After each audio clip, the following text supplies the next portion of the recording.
Salut les gars. En l'an 2022, un train traverse une zone désertique. À l'intérieur, Virgile, un homme à l'allure rude, mange un morceau de pain sous le regard d'une femme étrange qui tente de calmer son bébé. À son arrêt, Virgile lui donne son pain et descend. Il se rend dans une boutique délabrée pour demander son chemin, mais le propriétaire, scotché devant sa télévision, l'ignore. Virgile finit par utiliser des toilettes insalubres où une voix d'homme lui demande s'il attend de partir pour le complexe. Il répond par l'affirmative. Virgile fait la connaissance de Case, le chauffeur de camion chargé de l'emmener à destination. Durant le trajet, Case lui annonce que les frais de transport ont augmenté, passant à plus de $200, ce qui surprend Virgile. La chaleur est étouffante, mais Case lui interdit d'allumer la climatisation pour ne pas endommager le moteur. Après avoir changé un pneu crevé et assisté à un combat brutal entre deux chiens sauvages, les deux hommes s'arrêtent pour la nuit. Case interroge Virgile sur ses motivations. Virgile explique qu'il cherche l'opportunité d'une vie. Case, qui connaît bien le complexe, le prévient qu'il n'y trouvera que du travail forcé, mais Virgile affirme ne pas avoir peur du labeur.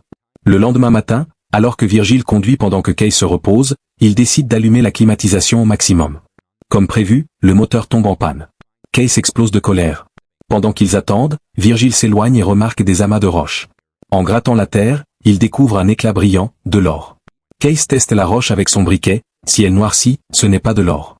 La couleur ne change pas. C'est un gisement massif.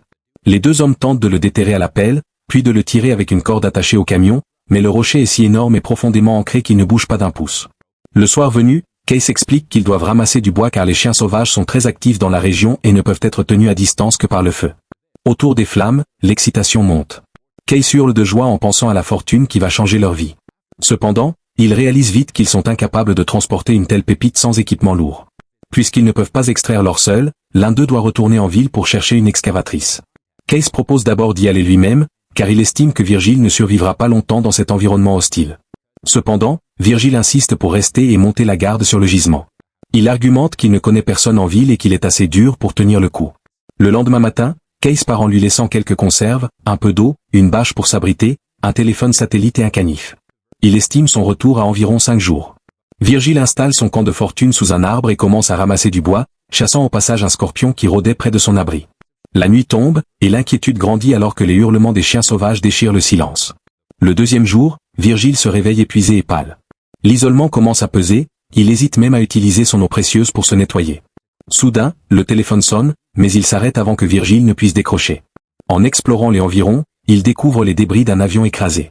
Il récupère quelques pièces pour renforcer son abri, mais refuse de s'y installer car il perdrait de vue le gisement d'or. Le soleil est impitoyable et Virgile se réveille avec une partie du visage brûlé au second degré.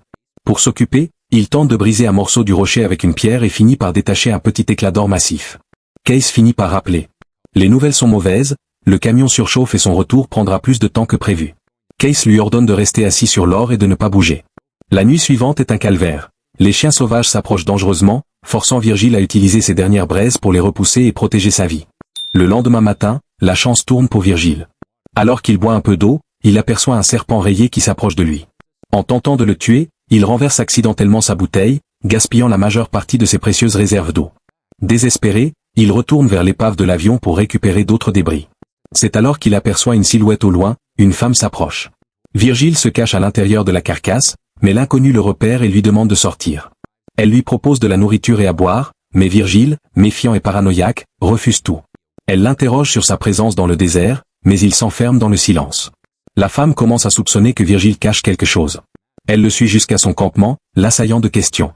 Irrité et craignant pour son trésor, Virgile la somme de partir. Lorsqu'elle s'approche de son abri et semble vouloir le fouiller, Virgile perd la tête. Dans un accès de rage, il la frappe avec sa pelle, la tuant sur le coup. Il pille son sac à dos pour récupérer des ressources utiles et enterre le corps près de son abri. Cependant, l'odeur attire immédiatement les chiens sauvages qui commencent à déterrer le cadavre. Horrifié, Virgile chasse les bêtes, traîne le corps plus loin et décide de le brûler. Tandis que les flammes s'élèvent, il ne peut contenir ses larmes, réalisant l'horreur de son acte. Le matin suivant, le téléphone satellite retentit. Case lui annonce une bonne nouvelle, il a enfin trouvé une excavatrice. Cependant, il prévient Virgile qu'il lui faudra encore du temps pour arriver, car le poids de l'engin ralentit considérablement sa progression dans le désert. Virgile est désormais seul face à sa culpabilité, sa soif extrême et les chiens qui rôdent, attendant que l'or soit enfin extrait. Alors que sa santé mentale décline, Virgile voit un camion passer au loin, mais son avidité le paralyse, il refuse de signaler sa présence pour ne pas abandonner l'or. Peu après, une violente tempête de sable s'abat sur lui, détruisant son abri. En tentant de fuir, il est percuté par une branche d'arbre qui se fiche profondément dans son estomac. À son réveil, ensablé et blessé, sa première pensée n'est pas pour sa survie, mais pour le gisement. Il rampe vers le site, s'assure que le rocher d'or est toujours là, puis retire la branche dans une agonie atroce. Pour cautériser sa plaie, il utilise une boîte de conserve brûlante, hurlant de douleur dans la solitude du désert. Virgile commence à perdre pied avec la réalité. Il croit voir une femme armée d'une arbalète le fixer. C'est la sœur de la femme qui l'a tué. Elle lui offre de l'eau, mais lorsqu'il cligne des yeux, elle a disparu. Il réalise qu'il hallucine. Il parvient à déterrer le téléphone satellite du sable et appelle Case. Virgile, en plein délire, parle de la femme. Case, d'un ton froid et calculateur, lui conseille de s'en débarrasser. Plus tard, la femme réapparaît réellement et lui demande s'il a vu sa sœur. Virgile, dévoré par la culpabilité et la cupidité, la chasse en hurlant. La nuit tombe, et Virgile se retrouve encerclé par les chiens sauvages. Terrifié, il appelle Case une dernière fois, le suppliant d'arriver. Case lui assure qu'il est tout prêt.